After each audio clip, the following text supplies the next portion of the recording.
I 28 male need to get this off my chest because I'm still processing what the hell just happened to my life. 2 years. That's how long Maya and I were together. Living together for the last 8 months in a nice 2-bedroom apartment downtown. Split everything 50/50ths. Had a cat named Machi. The whole domestic thing. Then 3 months ago, she sits me down on our couch, the one we picked out together at IKEA, while arguing about whether we needed the extended warranty, and tells me she's not ready for something this serious. I just stared at her. We've been talking about maybe getting engaged next year. She'd sent me ring designs on Instagram. Her Pinterest board was called Future Wedding Ideas, for fuck's sake. I need to find myself, she said. I'm only 26. I feel like I'm missing out on experiences. Experiences, right? I asked if there was someone else. She got offended. How dare I suggest that? This was about her personal growth. Her journey. She needed space to explore who she really is. Fine. I'm not going to beg someone to stay with me. I said I understood. Started looking for a new place that same night. The thing is, we're both on the lease. Neither of us could afford the place solo, and breaking the lease would cost us each $3,000. She suggested we could be roommates until the lease ended in 6 months. It'll be like friends, she said. I actually said that with a straight face. I agreed. Not because I wanted to play Ross and Rachel, but because I needed time to figure out my next move. Plus, $3,000 is $3,000. The first few weeks were weird. She'd come home late, dressed up, always vague about where she'd been. Out with friends. Networking event. Yoga class. She doesn't do yoga. Meanwhile, I focused on myself. Hit the gym. Started reading again. Reconnected with buddies I'd neglected. Downloaded dating apps, but didn't really use them. Wasn't ready. Then I met Sophia. It was at a work happy hour. She's 29, works in marketing for a tech startup. Smart, funny, called me out on my bullshit when I tried to make a self-deprecating joke about being damaged goods. Everyone's got baggage, she said. The question is whether you're dealing with it or just dragging it around. We exchanged numbers. Started texting. Went for coffee. Then dinner. Then another dinner.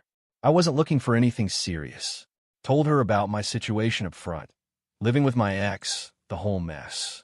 She appreciated the honesty. Well, she said, at least you're not hiding a secret family in Jersey. That's my backup plan if this doesn't work out. She laughed. I hadn't made someone laugh like that in months.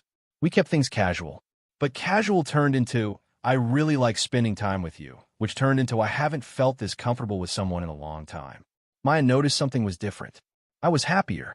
Going out more. Not moping around the apartment. You seem good, she said one morning over coffee. I am good. That's great. Really great. I'm happy for you. She didn't look happy. Fast forward to last weekend. I'm at a birthday party for a mutual friend. Sophia's with me. We're not all over each other or anything, just clearly together. Holding hands. Normal couple stuff. Maya walks in, sees us. Her face goes through about 17 different emotions in 3 seconds. She comes over all smiles. Introduces herself to Sophia. They chat. Everything's super friendly and mature. I'm thinking maybe we've all evolved past petty drama. I was wrong. Sunday morning, 7 a.m., my phone's blowing up. Maya's calling. I don't answer.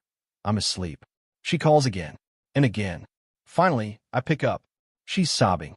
Can barely understand her through the tears. How could you do this to me? Do what? You're dating someone. Becca told me you've been seeing her for over a month. Maya, we broke up. You broke up with me. I thought you'd wait. Wait for what? For me to be ready. I told you I needed time. You told me you weren't ready for something serious. So I respected that. I moved on. But it's only been 3 months. What's the appropriate mourning period for a relationship you ended? You're being cruel. I'm being honest. You wanted to explore. Go explore. I'm not stopping you. But I love you. You broke up with me. I needed space. You got it. She hung up, then texted me a novel about how I'd betrayed her trust, how she thought we had an understanding, how I was just trying to hurt her. I didn't respond. But here's where it gets interesting. Turns out Maya's journey of self-discovery involved discovering herself in my former coworker Dylan's bed. Multiple times. Starting about 2 weeks before she broke up with me. I found out through Instagram. She forgot I still had access to her iPad we used to share for Netflix. Her messages were syncing. Saw the whole thing. Pictures and everything.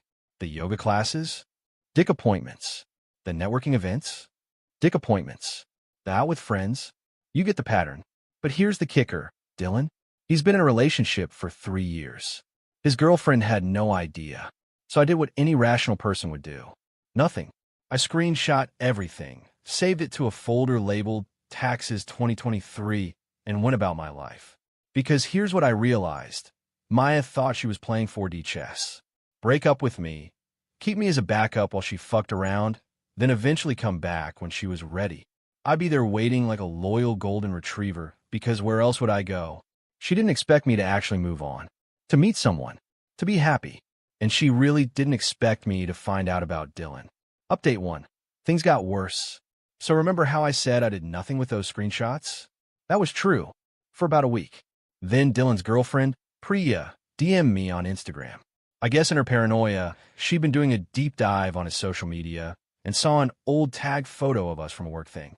Hey, weird question, and sorry to be a social media stalker, she wrote, but you used to work with Dylan, right? Is Maya your ex? My stomach dropped. Yeah, to both. Why? I think something's going on with them. Call me paranoid, but my intuition is screaming at me. Decision time. I could lie, stay out of it. Or I could tell the truth. I told the truth. Sent her the screenshots. All of them. She called me immediately, crying, thanking me, apologizing for Maya. I told her she had nothing to apologize for. 3 years, she kept saying. 3 fucking years. The next day, Dylan shows up at my apartment. Maya's at work. He's panicking. Dude, what the fuck? Why would you tell Priya? She asked. You ruined my life. No, you ruined your life. I just provided evidence. Maya said you were cool with everything. Cool with what exactly? You know, the arrangement. What arrangement? Turns out Maya told him we had an open relationship, that I was seeing other people too. That's why she was so comfortable bringing him to our apartment when I wasn't there. Our apartment, where we both still lived, where he'd been fucking her in our bed. Get out, I said. Come on, man. Get out. He left, but not before Maya came home early from work. Saw his car in the parking lot. Saw him coming out of our building looking destroyed. She knew I knew. She tried to play it cool when she came in. Asked about my day. Made small talk. Dylan stopped by, I said. She froze. Oh, Priya knows. You told her? She asked. You had no right to tell the truth, to interfere in my life. Your life? Maya, you've been fucking some dude in our bed, in the apartment we share, while telling him we're in an open relationship. I never said that. He seems to think you did. Well, maybe he misunderstood. Did he misunderstand his way into our bed? She started crying, but not sad crying, angry crying. You're such an asshole. You're doing this to punish me. Doing what? Living my life? Dating someone who actually wants to be with me? You don't even like her. You're just using her to hurt me. I'm going to stop you right there. Sophia has nothing to do with you. My relationship with her is separate from whatever. I gestured between us. This was. We lived together. As roommates. Your idea, remember? She stormed off to her room. Slammed the door. I heard her on the phone, probably with Dylan. Or maybe some other guy. Who knows at this point? But here's where it gets legally interesting. I've been documenting everything. Every late night, she comes home. Every time she has someone over. Every violation of our roommate agreement. Yeah, we have a roommate agreement. I insisted on it when she suggested we stay living together. She thought I was being dramatic. Sign it anyway. It includes quiet hours, guest policies, cleaning schedules, and a clause about overnight guests. No more than 3 nights a week without the other roommate's consent. She's been violating it consistently. I haven't said anything. Just documenting. Time-stamped photos. Audio recordings, it's single-party consent in our state, I checked. Building a file for the property manager. Why? Because I found a loophole in our lease. If one tenant can prove the other is violating the lease terms or creating a hostile living environment, they can petition to have the other person removed without breaking the lease. It's a long shot. Requires documentation. Evidence. Proof of pattern behavior. Good thing I've been keeping receipts. Update 2. The lease situation exploded. I need to update you all because shit hit the fan in ways I didn't expect. So after the Dylan incident, Maya went scorched earth. Started bringing random dudes home every night. Like a different guy each time. Making sure I knew it too. Loud music, louder activities, leaving the living room a mess. I kept documenting. Kept my mouth shut. Kept seeing Sophia, who was surprisingly understanding about the whole circus. Your ex is really going through something, she said after Maya accidentally walked into the living room in lingerie while we were watching a movie. Yeah, something called consequences. 2 weeks ago, I filed the petition with our property management company. Hostile living environment, lease violations, the whole 9 yards. Had 47 pages of documentation. Photos, timestamps, links to the audio files of her and her guests at 3 a.m. on weeknights. They gave her 72 hours to respond. She lost her mind. You're trying to make me homeless? I'm trying to live in peace. You can find another place. I can't afford another place. That sounds like a you problem. We could have worked this out. We could have. Past tense. That ship sailed when you decided to turn our apartment into a frat house. But then she played what she thought was her trump card. I'll tell Sophia everything. Tell her what? About us. About how you still have feelings for me. About how you cry about me. When have I cried about you? I hear you at night. Maya, that's me laughing at Brooklyn Nine-Nine reruns. She didn't believe me. Texted Sophia from my phone while I was in the shower. Sent her this long message about how I was just using her to make Maya jealous. How I confessed my undying love for Maya just last week. How we'd hooked up multiple times since the breakup. Sophia called me immediately. I explained everything. Showed her my actual text history. The documentation. Everything. You know what she said? Your ex is unhinged. Wanting to come over with wine. She came over. Maya was there, smirking, thinking she'd won.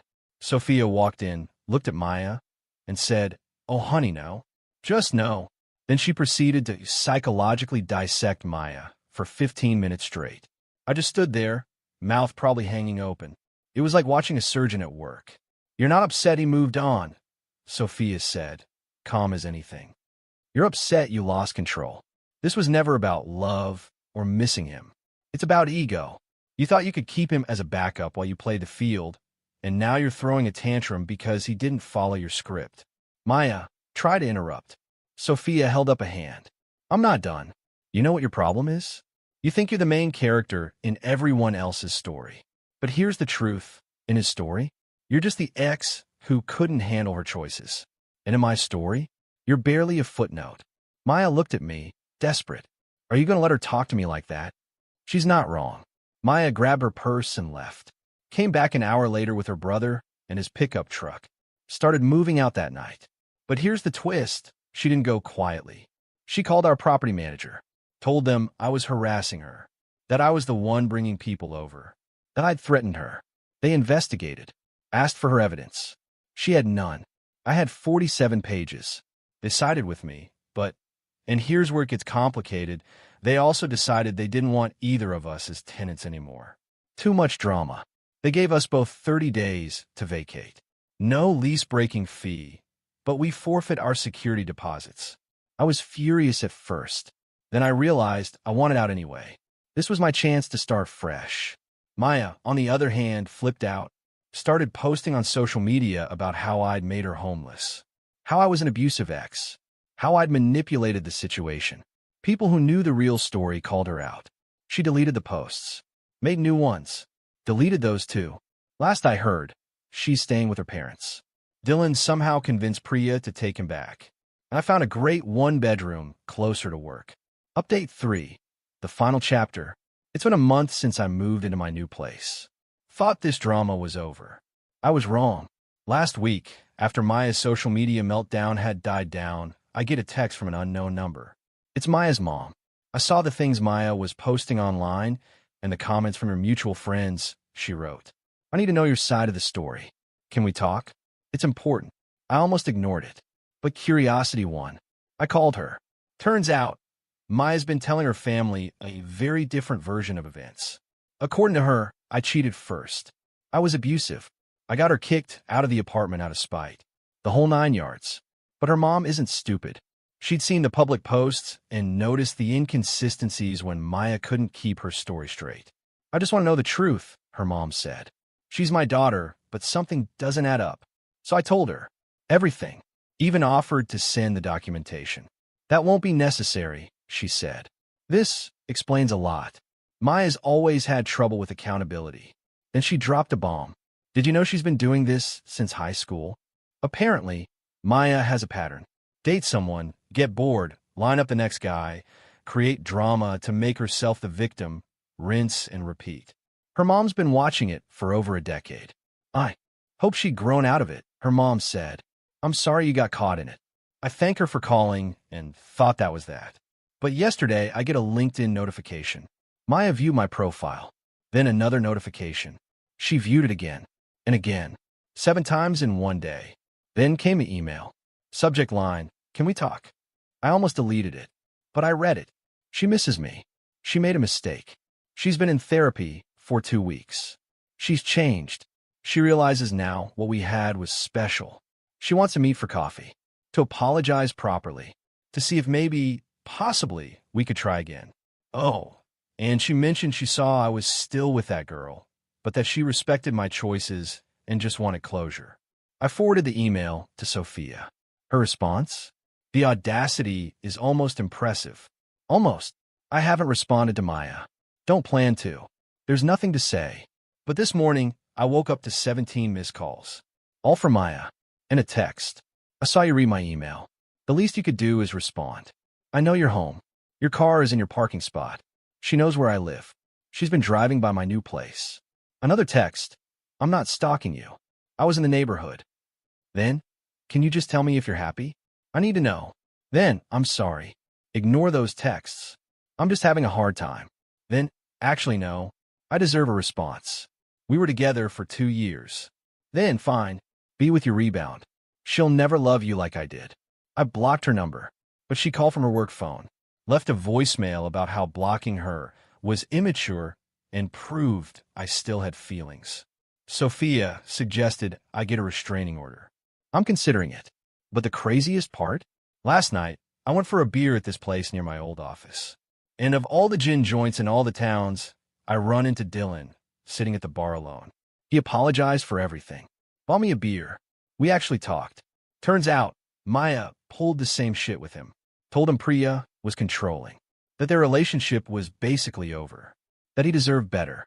She had me convinced I was in a toxic relationship, he said. Meanwhile, she was the toxic one. He and Priya are in couples counseling. Working through it. Good luck to them, I guess. Not my circus, not my monkeys. He seems genuinely remorseful. For what it's worth, he said, "You dodged a bullet." I know. No, man. You don't. After you exposed everything, other guys started coming forward. She was juggling like 4 of us. Had a whole rotation. Different story for each guy. For guys. While living with me.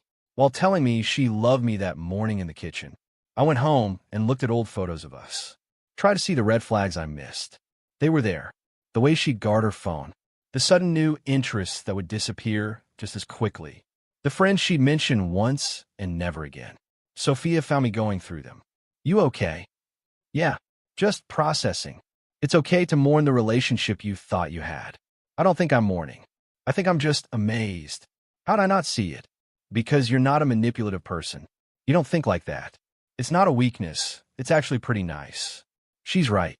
I'd rather be someone who trusts too much than someone who can't trust at all. This morning, I got one final email from Maya. Different email address. Subject: the truth. In it, she admitted to everything. The cheating, the lies, the manipulation. But she framed it as her being afraid of vulnerability and self-sabotaging because she loved me too much.